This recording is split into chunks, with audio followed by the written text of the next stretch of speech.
kali ini dengan salah satu approach, yaitu community approach. Community approach menekankan pada hubungan antara merek dengan komunitas gitu ya. Karena konsumen di sini dengan konsumen yang lain pasti ada hubungan yang sama. Biasanya sebuah komunitas anggotanya ini memiliki karakteristik atau value yang mirip-mirip nih. Jadi semakin mudah mendekati komunitas dibandingkan dengan satu konsumen dengan konsumen yang lain. Asumsi pertama di sini, brand community terjadi apabila ada interaksi minimal dua konsumen dengan brand. Asumsi kedua, community approach menambahkan perspektif brand sosial dalam memanajemen sebuah brand. Jadi ada nilai-nilai sosial yang dikaitkan dengan merek sehingga tidak melepaskan diri dari fitrahnya sebagai bagian dari social community. Nah, dalam pendekatan community approach ini ada brand consumer exchange yang merupakan entitas sosial yang dialami, dibentuk, dan diubah oleh komunitas. Seringkali makna merek dianggap berasal dan dikomunikasikan oleh pemasar pada konsumen sebagai bagian dari komunitas itu sendiri. Pada akhirnya konsumen akan memiliki makna merek yang dikomunikasikan dengan asosiasi komunitas gitu ya. Jadi bisa jadi asalnya tidak seperti itu identitasnya, tapi ketemu komunitas yang cocok, dicocok-cocokkan sehingga akhirnya ada exchange nih. Aku adalah brand yang seperti ini. Aku adalah brand yang sporty, yang menjaga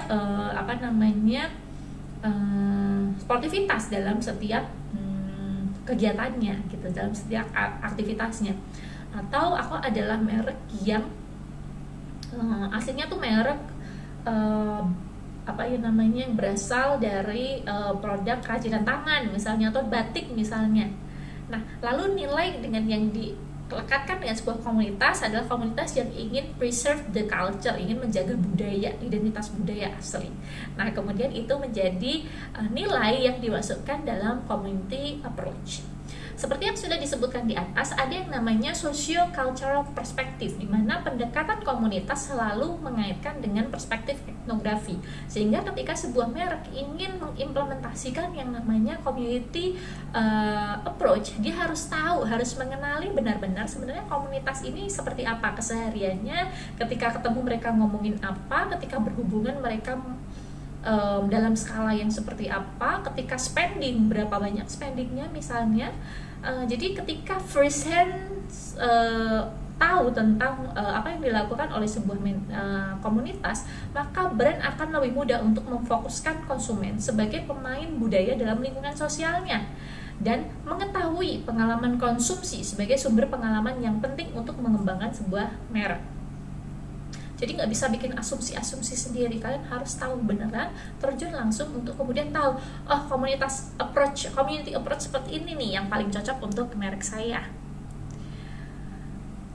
Nah, selanjutnya untuk mengetahui lebih lanjut memang disarankan menggunakan etnografi, jadi terjun langsung partisipasi dalam kelompok. Tapi bisa juga kita menggunakan etnografi, jadi berpartisipasi untuk mengetahui percakapan-percakapan yang terjadi di dunia maya.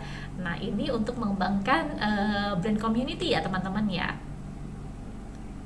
Nah, lalu selanjutnya bagaimana hubungan brand community dan brand image? Menurut Muniz dan O'Guin, merek memiliki rasa komunitas yang kuat apabila mereka memiliki nilai besar bagi pemasar daripada merek dengan komunitas yang lebih lemah gitu. Sehingga upaya untuk mengelola komunitas itu sendiri, kita bisa untuk selalu menjadi pengamat atas apa yang terjadi di sosial, kondisi sosial, ekonomi, politik, dan lain-lain, dan kita bisa menjadi fasilitator untuk mengembangkan komunitas ini sendiri. Studi kasus yang digunakan di sini adalah misalnya Kopi Chuseo di Batam yang kemudian melakukan hubungan gitu dengan komunitas K-pop lovers stay di Batam. Kopi Chuseo ini mengangkat tema Korean pop gitu karena kita tahu ya bahwa K-pop sekarang menjadi daya tarik utama untuk banyak anak muda nih zaman sekarang, termasuk di Batam. Menurut salah satu narasumbernya, Kopi Chuseo dianggap sebagai the only K-pop hub in the nation gitu ya, sehingga kemudian K-popers di seluruh Indonesia kemudian merasa bahwa kopi ini menjadi sangat lekat gitu ya dengan karakteristik K-popers gitu. Nah, eh, di Batam sendiri, Kopi Chuseo ini membangun komunitas uh, dari fandom-fandom gitu. Jadi kayak fandom tuh orang yang ngefans terhadap sebuah kelompok grup band, misalnya K-pop di sana, dan kemudian ada yang namanya Stay Batam, yaitu fandomnya Stray Kids gitu di Batam itu sendiri yang berjumlah 72 orang. Jadi ketika menggait satu komunitas, dengan mudahnya kita dapat nih initial consumer sebanyak 72 orang. Nah, kalau kita bisa menggait yang lain bisa jauh lebih mudah lagi. Nggak hanya misalnya satu fandom, tapi juga bisa beberapa fandom sekalian nih misalnya. Nah, sehingga dengan pendekatan seperti itu akan lebih mudah kita membangun hubungan satu merek dengan komunitas. Selain Kopi Chuseo, kita juga bisa melihat ada banyak contoh merek yang menggunakan pendekatan komunitas ini untuk membangun mereknya. Misalnya kita bisa lihat banyak merek sepeda motor yang membangun komunitas motor gitu ya. Kita bisa lihat komunitas Ninja, komunitas Vespa, lalu juga Yamaha misalnya, lalu mobil. Banyak sekali ya klub mobil yang sekarang bertaburan gitu ya, mulai kalau dari zaman dulu tuh BMW, Mercy gitu. Nah sekarang kita bisa lihat mulai dari Xenia ada klubnya gitu ya, Soluna ada klubnya, terus kemudian yang sedan-sedan gitu misalnya juga ada klubnya. Nah dengan adanya klub ini sebenarnya kita bisa membangun komunitas dari merek kita sendiri, sehingga kemudian kalau butuh supporter ketika kita melakukan sebuah kegiatan, program ataupun event, kita sudah punya backbone-nya nih di belakang. Nah, selain ke kendaraan tadi contohnya misalnya motor dan mobil, ada banyak sekali kok merek yang memiliki basis komunitas gitu. Misalnya merek-merek untuk muslimah nih, misalnya Wardah kalau di Jogja ataupun di Indonesia nih punya komunitas hijabers community. Jadi di setiap kota, setiap ada event, mereka selalu akan menggait yang namanya hijabers community gitu misalnya.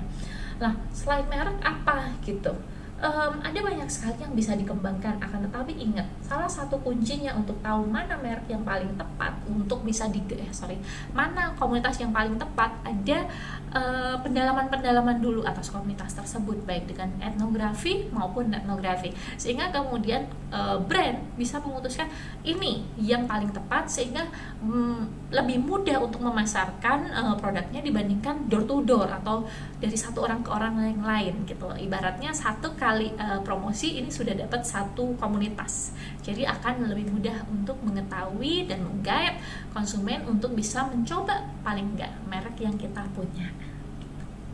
Nah, untuk sesi terkait dengan community approach, saya rasa sampai sekian dulu. Teman-teman bisa cari tahu nih komunitas apa ya gitu yang paling pas untuk merek ini, sehingga nantinya bisa mengembangkan konsumen lebih besar lagi dengan target yang lebih luas lagi, tapi dengan usaha yang lebih sedikit dibandingkan dengan pendekatan personal.